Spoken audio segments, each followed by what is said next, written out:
Oke, kembali lagi bersama saya Dian Rahman. Pada kesempatan kali ini kita akan mempelajari tentang aturan sinus dan kosinus yang ada di segitiga. Ya, aturan sinus dan kosinus ini digunakan untuk menghitung atau mencari besar sudut dan panjang sisi suatu segitiga. Nah, untuk lebih jelasnya kita masuk ke dalam materinya, ya. Untuk yang pertama yaitu adalah aturan sinus, ya, yaitu menjelaskan tentang hubungan antara perbandingan panjang sisi yang berhadapan dengan sudut terhadap sinus sudut segitiga. Nah, berdasarkan aturan sinus dalam segitiga ABC, perbandingan sisi dengan sinus sudut yang berhadapan dengan sisi segitiga mempunyai nilai yang sama. Jadi perbandingan panjang sisi suatu segitiga, ya, dengan sudut di hadapannya itu memiliki perbandingan yang sama, nilai yang sama, ya. Nah, untuk aturan sinus sendiri, ya, ini ada sebuah segitiga ABC. Aturan sinus yaitu adalah A. Nah, A kecil ini dinamakan sebagai sisi depan sudut A. Nah, di sini ada sudut A, di bawah sini, ya, di bawah sini ada sudut A. Nah, sudut A ini, ya, sudut A ini di depannya ini dinamakan sisi A, ya, dinamakan sisi A. Jadi sisi A dan depan sudut B itu adalah sisi B kecil. Depan sudut C, ya, depan dari sudut C ini adalah sisi C. Nah, jadi untuk mengetahui A berarti itu adalah sisi depan sudut A. Sudut B, depan dari sudut B itu adalah sisi B. Sudut C, depan dari sudut C itu adalah sisi C. Nah, aturan sinusnya berbunyi sebagai A dibanding sin A itu sama dengan B sin B itu sama dengan C sin C, ya.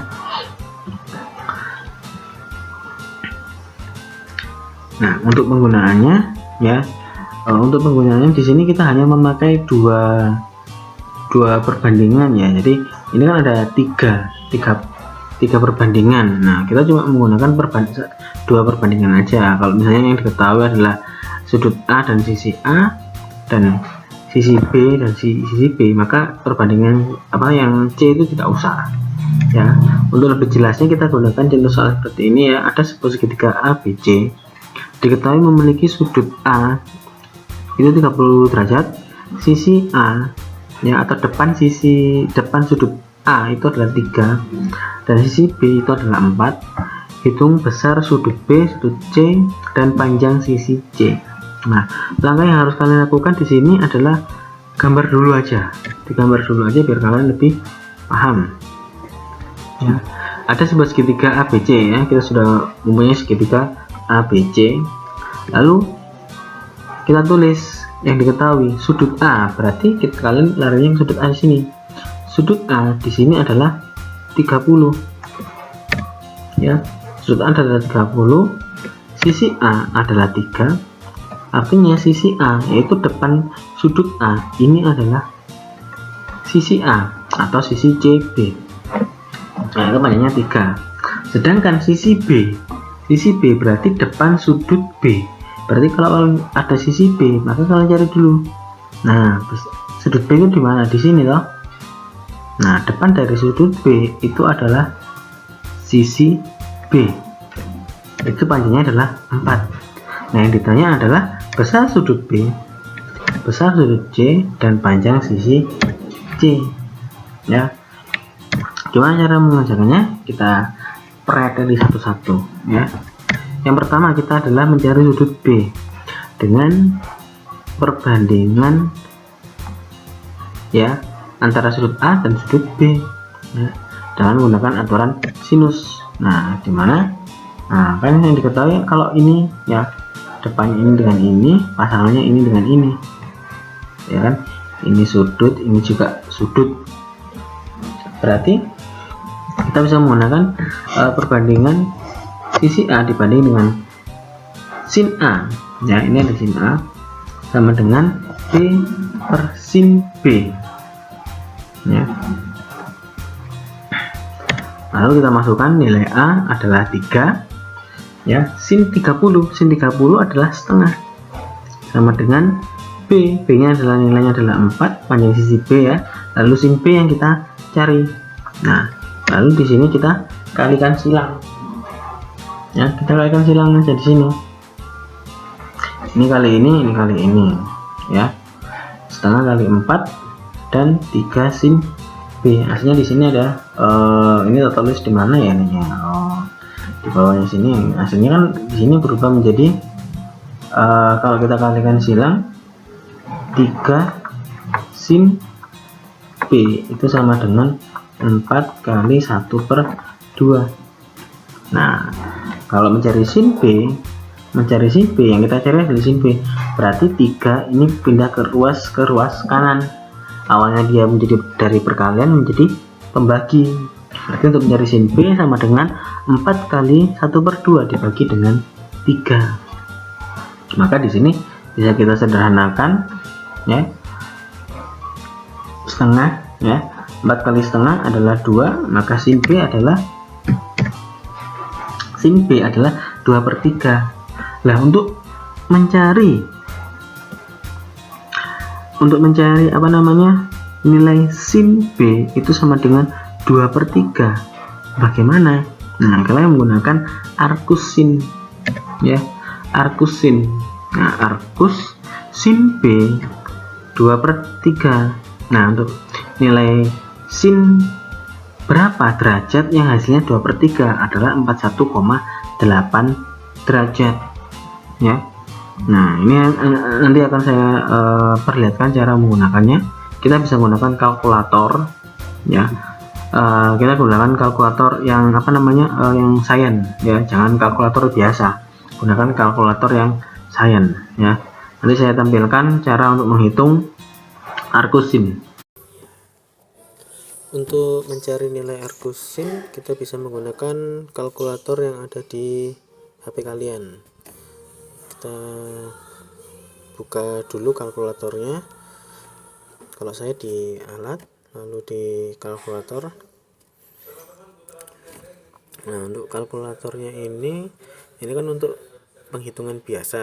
Nah, untuk menampilkan yang lebih lengkap bisa kalian pakai yang sisi yang paling pojok kiri bawah.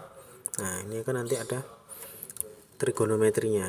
Nah, di sini untuk mencari arcusnya ya, itu adalah dilihat yang paling kiri pojok ya, atas pojok kiri ada tulisan 2ND. Nah, ini untuk mencari nilai, ini kan merubah nilai dari sin konstannya. Nah, kalau tampilan sin konstan ini untuk mencari nilai derajatnya ya, katakanlah sin 90. Nah, ini bernilai 1. Nah, sekarang untuk mencari berapa nilai sin yang 1. Nah, caranya ya kita tekan 2ND dulu. Nah, setelah itu perbandingan trigonometrinya sin konstannya ini ada pangkat min 1. Nah, ini untuk mencari nilai dari derajatnya ya, atau arcus sin, arcus cos, arcus tangen. Nah, kita tekan dulu. Nah, ini kan muncul arcus cos. Nah, nilai cos yang mau kalian cari, katakanlah nilai cos 0 adalah 90 derajat ya, atau lagi sin 0,5 atau setengah itu adalah 30. Nah, berarti nilai sudutnya adalah 30 ya. Begitu ya cara untuk mencari arcus sin ya, sin, cos dan tan ya. Bisa kalian coba di HP kalian masing-masing. Ingat ya, tampilannya yang lebih luas sehingga muncul ada sin, cos dan tan ya. Setiap HP juga ada yang berbeda, tidak 2ND, bisa juga kayak inverse-nya. Nanti kalian coba-coba sendiri ya. Oke. ya. Nah, sekarang kita sudah dapat besar sudut B itu adalah 41,8 derajat. Pertanyaan kedua adalah mencari sudut C. Nah, kita ingat ya, sudut-sudut dalam segitiga itu totalnya adalah 180. Nah, sudut A itu sudah diketahui, sudut B itu sudah kita dapat dari menggunakan aturan sin tadi, yaitu adalah 41,8. Nah, berarti kita sudah bisa mencari sudut C dengan cara ya, jumlah dari sudut segitiga itu adalah 180. Berarti 180 itu didapat dari ya 30 ditambah 41,8 ditambah dengan C. Nah, dari sini kita bisa memperoleh nilai sudut C dengan cara 180 dikurangi 30 dikurangi 41,8 ya, menghasilkan 108,2. Itu adalah besar sudut C ya. Sudut C sudah. Sekarang kita cari panjang sisi C. Nah, panjang sisi C di sini terserah, kalian bisa menggunakan perbandingan antara sisi A dan sudut A, atau bisa dengan panjang sisi B dengan sudut B, terserah kalian. Nah, karena saya mengambil yang mudah, yaitu adalah sin 30 ya, karena sudah tahu nilainya di sini, maka A per sin 30 sama dengan C per sin 108,2 ya. Maka nilai A nya adalah A nya itu adalah 3 dibagi dengan setengah, sin setengah ya, sama dengan C per nilai sin 108,2. Kalian bisa menggunakan kalkulator ya, kalian bisa menggunakan kalkulator. Nilai sin 108,2 itu ada berapa ya, itu adalah nilainya 0,95. Dari sini kalian kalikan silang, dari sini bisa kalian kalikan silang ya. Berarti 3 kali 0,95 dan setengah kali dengan C ya. Maka untuk mencari C itu adalah 3 kali 0,95 dibagi dengan 1/2. Nah, maka nilai C nya adalah 5,7 ya. Kalau bingung pengaliannya ya, mana ini perkaliannya, taruh di sini ya. Ini kan menjadi 3 kali 0,95 itu sama dengan C kali 1/2. Kalian kan mencari nilai C, berarti setengah ini itu bisa pindah ke ruas kiri atau ruas kanan ya. Ini tak bolak-balik sama aja sih ya. Maka nilai C di sini itu sama dengan 3 kali 0,95 dibagi dengan 1/2, sama kan? Nah, karena ini ada sebuah bilangan ya, dibagi dengan bilangan pecahan, maka dikali ya kan, maka menjadi 3 kali 0,95 kali 2/1, maka menghasilkan 5,7. Seperti itu untuk menggunakan aturan sinus ya. Oke. Untuk aturan kosinus di sini itu menjelaskan antara hubungan antara kuadrat panjang sisi dengan nilai kosinus dari salah satu sudut pada segitiga. Ya, aturan kosinus ini dapat digunakan untuk menentukan unsur-unsur lain dalam suatu segitiga sembarang untuk dua kasus, yaitu saat 3 sisi diketahui dan saat 2 sisi diketahui dan sudut apitnya. Nah, ini yang perlu kalian garis bawahi ya. Aturan kosinus itu bisa dipakai jika 3 sisi diketahui atau ya 2 sisi diketahui dan sudut apitnya. Ini kondisi yang pertama, ini kondisi yang kedua ya. Nah, untuk aturan kosinus ya hampir sama kayak untuk penamaannya aja sih, hampir sama dengan aturan sin ya. Depan sudut A itu adalah sisi A, depan sudut B adalah sisi B, depan sudut C adalah sisi C. Nah, aturan kosinus di sini berbunyi A pangkat 2 sama dengan B kuadrat ditambah C kuadrat dikurangi 2BC kali cos A ya. Dan untuk yang lainnya itu adalah B kuadrat sama dengan A kuadrat tambah C kuadrat dikurangi 2AC ya. Kalau kalian mencari nilai B, nah maka sisi yang lain ya A dan C itu jumlah kuadrat lalu dikurangi dengan A kali C cos B. Cos B itu adalah sudut yang diapit. Dan yang terakhir adalah C kuadrat sama dengan A kuadrat tambah B kuadrat kurangi 2AB kali cos C. Nah, dari sini bisa kalian pilih ya.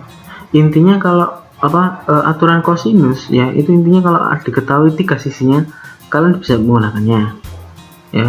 Kalian bisa menggunakannya. Dan yang kondisi yang kedua itu adalah jika ada 2 sisi yang mengapit satu sudut. Nah, katakanlah di sini, katakanlah aku ambil yang C ya. Katakanlah sudut ini yang dimaksud adalah sudut yang C, baik dia diketahui atau tidak. Nah, sisi yang mengapit itu adalah sisi CA atau sisi B ini, dan sisi CB atau panjang sisi A. Nah, maka kemudian ini yang bisa dicari atau besar sudut C yang bisa dicari dengan menggunakan rumus yang ketiga, karena yang mengapit itu adalah sisi B dan sisi A ya. Oke, untuk yang lebih jelasnya, ini ada untuk mencari sudutnya. Pada dasarnya sih sama sih, ini aturan kosinus ini cuma dirubah, dikeluarkan cos A, cos B, dan cos C nya ya, intinya sama. Nah, ini ada contoh soal. Di sini ada sebuah segitiga PQR dengan panjang PQ 8, PR 7, dan besar sudut P itu adalah 60 derajat. Nah, yang ditanyakan adalah panjang QR. Nah, kalian harus gambar dulu. Ini harus kalian gambar dulu ya, dan masukkan yang diketahui. Panjang PQ itu adalah 8, PQ adalah 8, PR adalah 7, dan sudut P itu adalah 60. Yang ditanya adalah QR. Nah, yang ditanya dengan QR. Nah, ini dilihat. Ini ada sudut depan, ini yang dicari. Nah, ingat kondisi yang kedua ya, 2 sisi yang mengapit satu sudut. Nah, 2 sisi yang mengapit sudut ini sisi PR ya, sisi PR dan sisi PQ ya, sisi PQ. Maka untuk mencari PQ di sini ya, QR kuadrat sama dengan PQ kuadrat ya, ditambah PR kuadrat dikurangi PQ kali PR cos 60. Nah, sisi ini kan yang kalian cari. Nah, sisi ini ya, ini sudutnya mana? Adalah sudut 60 ini. Lah, sudut 60 ini diapit oleh sisi apa? Yaitu sisi PR dan sisi PQ ya.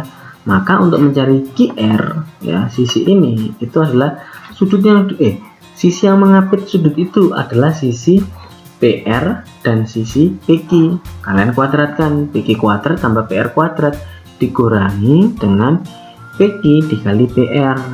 Nah, sisi yang ini aja yang cuman pindah ya, rumusnya ini aja yang pindah, ini dan ini pindah ke sini ya, tapi tanpa kuadrat, dikali dengan cos 60 dikali dengan sudut yang mengapitnya, cos sudut yang mengapitnya besarnya adalah 60. Maka ya, jadilah rumus ini ya, jadilah rumus ini.